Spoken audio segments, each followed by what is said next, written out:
सबसे पहले what's your good name? My name is Senior Under Officer Supriya Kumari. और आज आप बताइए जो अग्निपथ जो भारत सरकार के द्वारा सेना बहाली को लेकर के जो स्कीम आई है, उसमें जो खासकर युवाओं की बीच में जो गलतफहमी फैला हुआ है, उसको आप क्लेरिफाई करिए कि अग्निपथ है क्या? और इसमें जो लोग क्या कह सकते हैं, जो कुछ नेताओं के द्वारा और जो कुछ खुद भटक गया है, जो भटके हुए युवाओं के लिए अग्निपथ को आप संक्षेप में बताइए को अग्निपथ है क्या? सबसे पहले सभी को जय हिंद।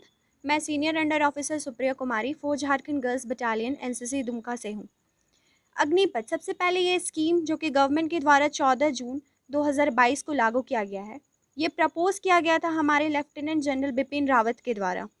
ये अग्निपथ स्कीम एक ऐसा स्कीम है जिसमें 17 से 21 साल के युवक युवतियों को भारतीय सशस्त्र सेनाओं में अपना योगदान देने का एक अच्छा अवसर प्राप्त हो रहा है।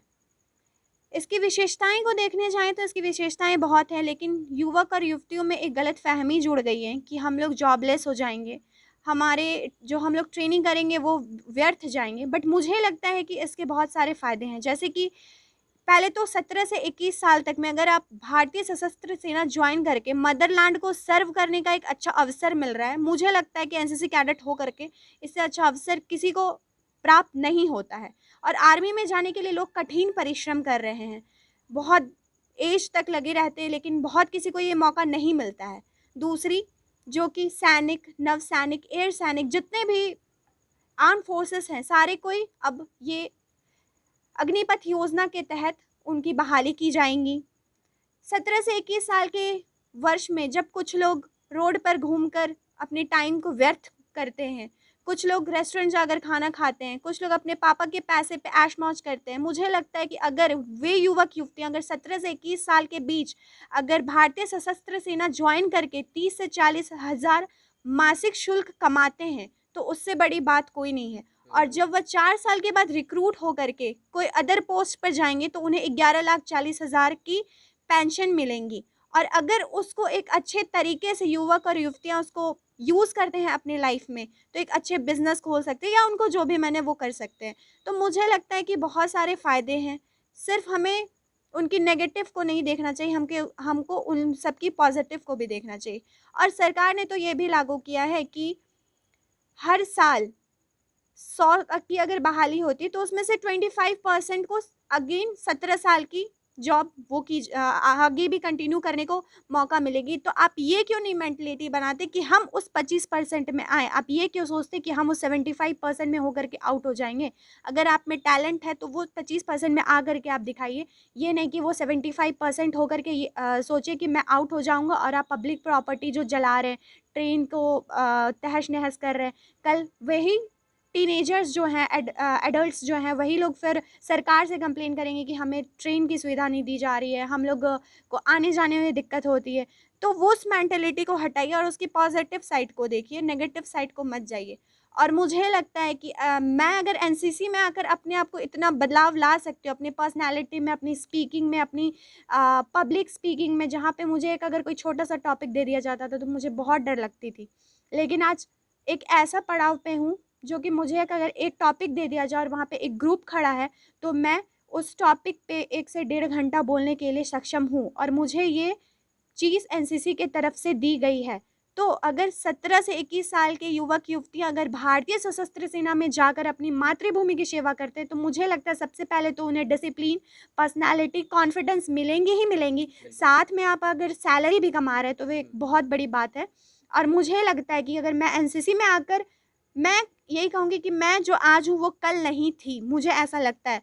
तो अगर आप भारतीय सशस्त्र सेना में जाते हैं तो इससे डबल आपको ट्रेनिंग मिलती है, इससे ज़्यादा आपको डिसिप्लिन सिखाई जाएगी और बहुत कुछ सीखने का मौका मिलेगा। आप सुन रहे थे हाँ, जैसे कि सुप्रिया जी बता रही हैं कि आज से कुछ दिन पहले इनका जो पर्सनैलिटी थी वो ऐसा नहीं था, इतना बोलने में, कोई भी चीज़ को एक्सप्लेन करने में ये नॉलेज नहीं थी। यह जो नॉलेज है कहीं न कहीं एनसीसी में जा कर के तमाम तरह के पब्लिक से और नेता लीडर से सब कुछ मिल कर के सारी चीज़ें देख कर के उनको मिला है।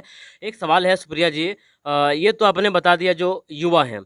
कुछ गार्जियंस जो है ये लेकर के चिंतित हैं कि जैसे कि अब 4 साल जैसे कि आपने 4 साल आपने एनसीसी में टाइम दिया, ठीक है? तो 4 साल आपने परिश्रम किया मात्र 4 साल की नौकरी के लिए। इससे कुछ गार्जियंस भी जो उसके जो पेरेंट्स हैं वो भी चिंतित हैं। पेरेंट्स के लिए क्या कहेंगे आप? मतलब 4 साल की नौकरी के लिए वो 4 साल परेशान हैं।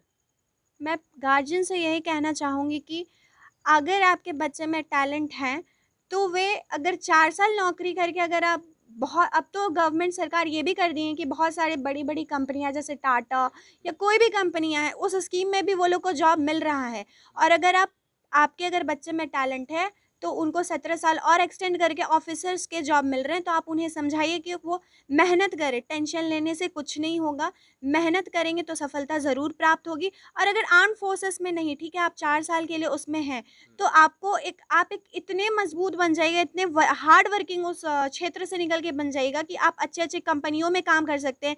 आपको ये पुलिस सर्विसेज़, जितने भी पुलिस सर्विसेज़ है, सीआरपीएफ वगैरह में भी आपको जॉइन करने का मौका मिल रहा है। तो टेंशन लेके कोई फ़ायदा नहीं है। बस मैं तो यही कहना चाहूँगी कि आप मेहनत करो, मेहनत का फल हमेशा मीठा होता है। आपने कहा कि ये उसके बाद 4 साल के बाद जो बड़ी-बड़ी कंपनियाँ हैं, टाटा है, फिर अंबानी, अडानी है। एक जो बात चलती रहती है अक्सर कि जब से मोदी सरकार आए हैं, देश अंबानी, अडानी के हाथों में बेचने का ये लगातार प्रयास हो रहा है। तो कहीं न कहीं उसी को और तो नहीं एक पहला स्टेप है कि देश के युवाओं को 4 साल के बाद अंबानी, अडानी को उसके अधीन सौंप दिया जाएगा, उसके अंडर काम करने का। कहीं यह जो क्या कह सकते हैं, जो एक टैबू जो चल रहा है, तो ये क्या सच बात हो सकती है साबित क्या?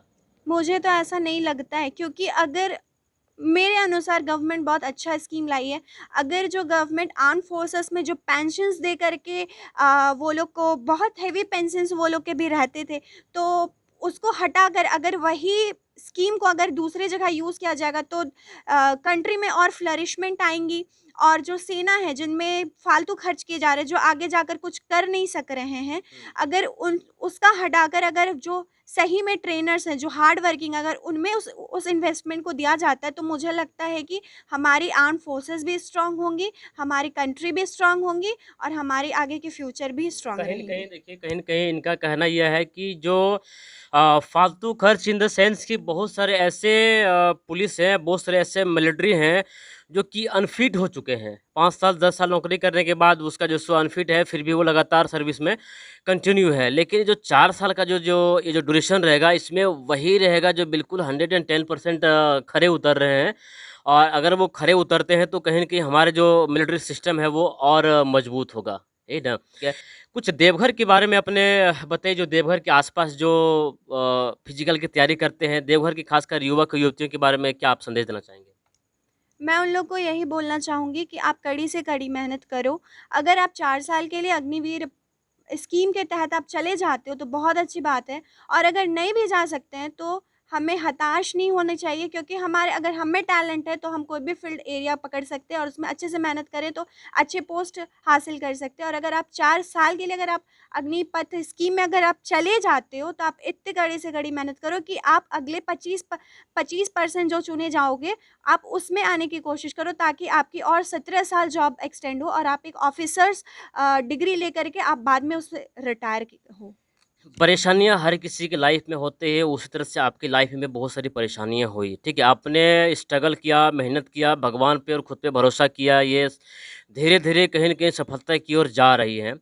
इस सफलता में अपने माता-पिता और परिवार, गुरुजनों का कितना साथ सहयोग मिला? सबसे पहले तो सफलता खुद से नहीं है, सबसे पहले इसमें मेरे गार्जियन का सपोर्ट है। अगर गार्जियन सपोर्ट नहीं करते, तो मेरे को अभी भी बहुत सारे ऐसे एरियाज़ हैं जहाँ पे लड़कियों को बाहर जाने का अलाउ अलाउ नहीं, नहीं है।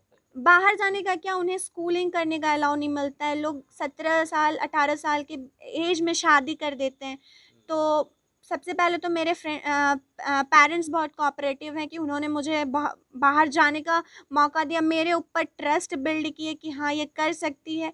और फिर इसमें सेकंड हाथ तो मेरे गुरु के हैं। जब तक वो लोग का सपोर्ट नहीं रहता, वो लोग मेरे को अच्छे से शिक्षा नहीं देते, तब तक मैं यहाँ पे नहीं पहुँच पाती। और मेरे बटालियन जो है, मेरे बटालियन रहे, चाहे मेरी प्रिंसिपल रहे, चाहे मेरी एएनओ रहे, सब कोई का इसमें बहुत बड़ा रोल है। वो लोग सब कोई मेरे खिलाफ बहुत कोऑपरेटिव है, बहुत ज़्यादा ही कोऑपरेटिव है। वो प्रिंसिपल रहे या मेरी एएनओ रहे या मेरी लेक्चरर्स रहे या मेरे जितने भी बटालियंस में हैं, सीओ तो मेरे सीओ सर जो हैं हमारे, वो मेरे बहुत कोऑपरेटिव हैं। हर एक पीआई स्टाफ्स मेरे से से कोऑपरेट करते हैं, जितना बार होता है उतनी बार सिखाते हैं। तो उन लोग के बिना मेरे को लगता है कि अपने लाइफ में पेरेंट्स और टीचर के बिना कुछ भी पॉसिबल नहीं था।